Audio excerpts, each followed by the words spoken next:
저희가 준비한 1위가 나왔습니다. 이 8명 가운데 5명을 추리는 국민의힘 당대표 예비 경선 결과가 당초 오늘 오후 4시쯤 발표될 예정이었습니다. 그런데 곧바로 하루 연기가 됐는데요. 여론조사가 늦어졌기 때문입니다. 화면부터 만나보겠습니다.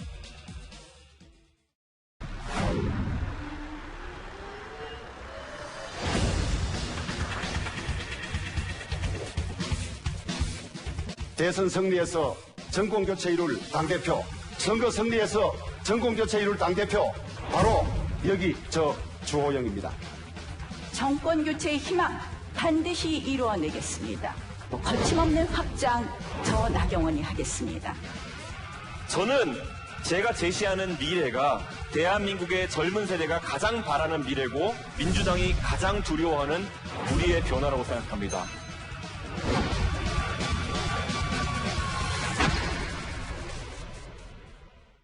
그러게요. 오늘 오후에 8명 중에 5명 누가 되나 저희도 잔뜩 좀 기대하고 기다리고 있었는데 내일 오전 8시에 발표할 것이다. 장혜철 평론가님, 이게 결국은 20대 여성 혹은 젊은 층의 여론조사 결과가 표집이 덜 됐기 때문이라고 하더라고요. 네, 지금 국민의힘 선거관리위원회에서 공식 입장을 밝혔는데 당원 조사는 끝났다고 합니다. 이번에 예비경선 같은 경우는 5대5로 하게 되죠. 근데 나머지 50%에 해당하는 일반 국민 여론조사 중에서 이 젊은 세대 40대 이하의 일정 부분은 반드시 응답을 해야만 그 표본을 가지고 결과를 낼 수 있는 건데 그 중에서도 특히나 20, 30대 여성들의 응답률이 저조하기 때문에 그럼 이 저조한 부분을 다른 세대로 채울 수 있는 게 아니라 반드시 20, 30대 여성에게 인구 비례로 할당된 숫자는 무조건 응답을 받아내야 되는 것이거든요.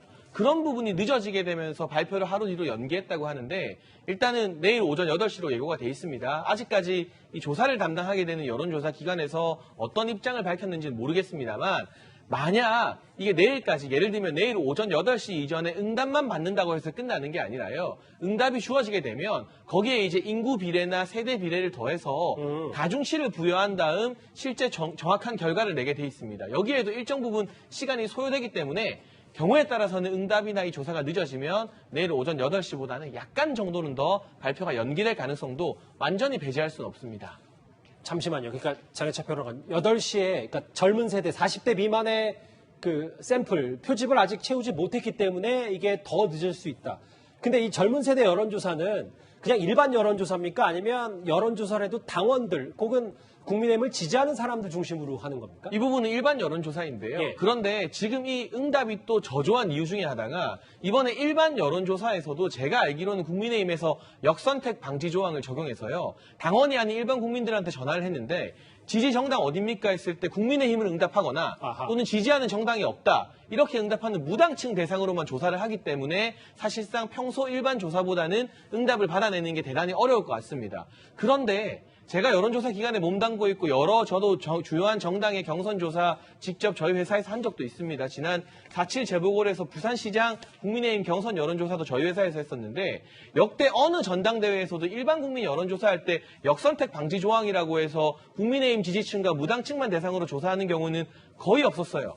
전례를 찾아보기 힘든 방식인데 그 방식이 결국 시간도 끌게 되고 이게 무슨 의미가 있느냐 여론조사 전문가들 사이에서는 좀 이상하다는 말들이 많이 나오고 있거든요. 당내에서도 통계청장 출신의 유경준 의원 등이 벌써 반발의 목소리 공식적으로 SNS에 냈잖아요. 아무래도 이 중진 위주의 국민의힘 선관위가 뭔가 중진들에게 유리한 룰을 채택하다 보니까 이런 해프닝까지도 발생하는 게 아닌가 하는 의견을 전문가로서 내고 싶습니다. 예. 오늘 결과가 나오지 않았는데 특정해서 젊은 층의 그 여론조사가 집계가 되지 않았기 때문이죠. 다 태우지 못했기 때문에. 청년층을 대변한다고 본인이 자처하고 있는 이준석 전 최고위원 목소리 한번 들어보겠습니다. 더 이상 줄 세우기, 계파 정치 있어서는 안 됩니다. 젊은 세대가 극혐합니다. 이번 선거는 공정과 경쟁의 가치를 젊은 세대에게 보여줄 수 있는 그런 선거가 되어야 합니다. 저는 제가 제시하는 미래가 대한민국의 젊은 세대가 가장 바라는 미래고 민주당이 가장 두려워하는 우리의 변화라고 생각합니다. 꼭 이런 변화를 만들어내겠습니다. 이도원 의원님, 네. 단언할 수는 없는데 만약에 지금 여론조사 비슷한 흐름으로는 이준석 전 최고위원이 5명 중에 든다면 젊은 층 여론조사가 지금 응답률이 저조하다. 그러면 김웅, 뭐 김은혜, 신진 세력으로 대표되는 이 인물들한테는 조금 판세가 불리한 건 아닌지 모르겠어요. 여론조사상으로는 그렇게 볼 수도 있어요. 지난 서울시장 그 국민의힘 경선 때 안철수, 오세훈 두 후보가 여론조사를 했는데 이틀을 예정했는데 하루 만에 끝났습니다. 그래서 그 이후에 안철수 후보가 얘기하기를 사실 그때 진 줄 알았다. 왜냐하면 국민의힘 그 지지자들이 이번에는 반드시 심판하겠다는 생각이 너무 강해서 여론조사 아주 적극적으로 응하니까 이틀이 하루에 끝났기 때문에 그렇다면은 그 안철수 그 후보로서는 굉장히 불리한 상황이었죠. 이번에도 2030 특히 여성들 40 여성 응답자들이 적극적으로 대답을 했다면은 벌써 끝났을 수도 있죠. 근데 그냥 그게 늦어지는 건데 모든 여론조사에서 사실은 20대 표본을 잡기가 굉장히 어렵습니다.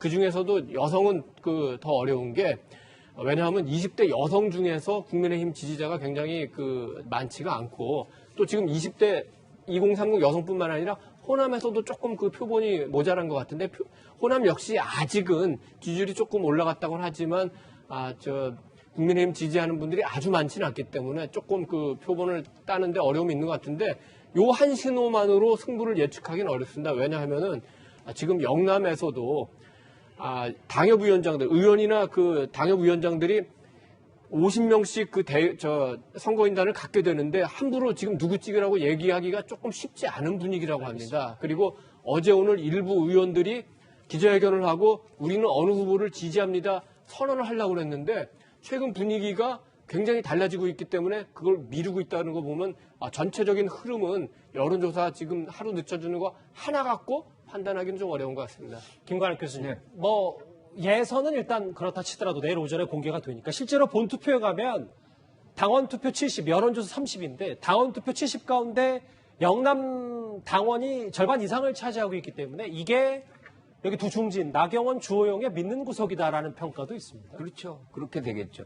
그런데 이제 지금 컷오프하는 예비 경선이 그거의 어떤 가늠자 역할을 해줄 수가 있습니다. 여기서 이제 얼마나 신예들이 포함이 되는지 5명 안에 그게 이제 새로운 변화를 또 만들어낼 수가 있거든요. 한 단계 가면서 또 다른 변화를 만들고 본투표에서 또 그 영향을 받아가지고 투표의 경향성이 또 달라질 수 있기 때문에 이건 지켜봐야 되는데 일단 표의 계산을 한다 그러면 TK가 한 30%, PK가 한 25%예요. 그러니까 지금 51%로 나왔지만 과반이 넘습니다.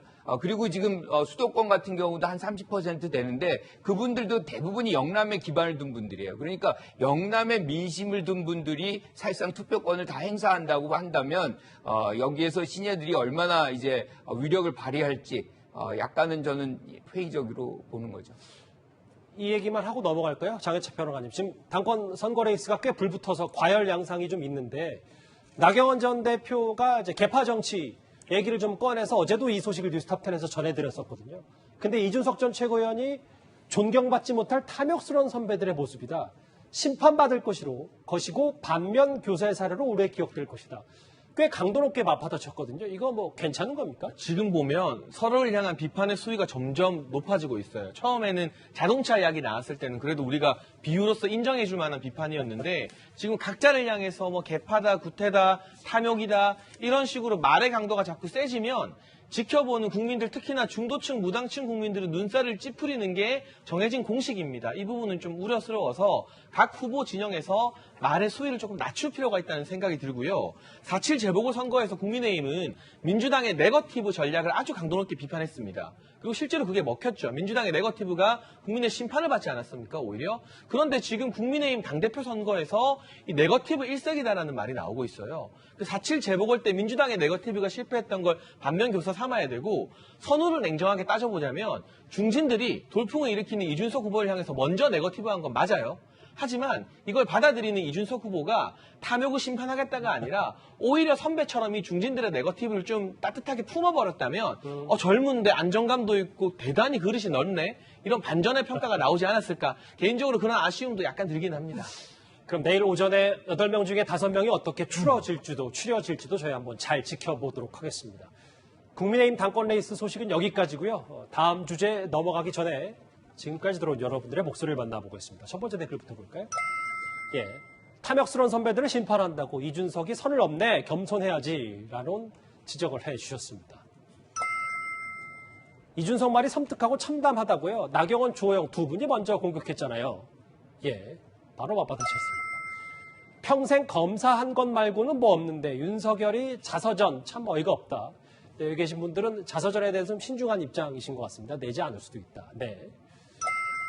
인사청문회 모습 참 가관이다. 총장 청문회가 아닌 여야 싸움회냐.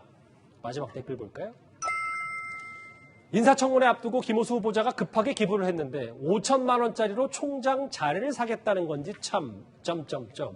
예. 오늘도 댓글 5개 감사드립니다.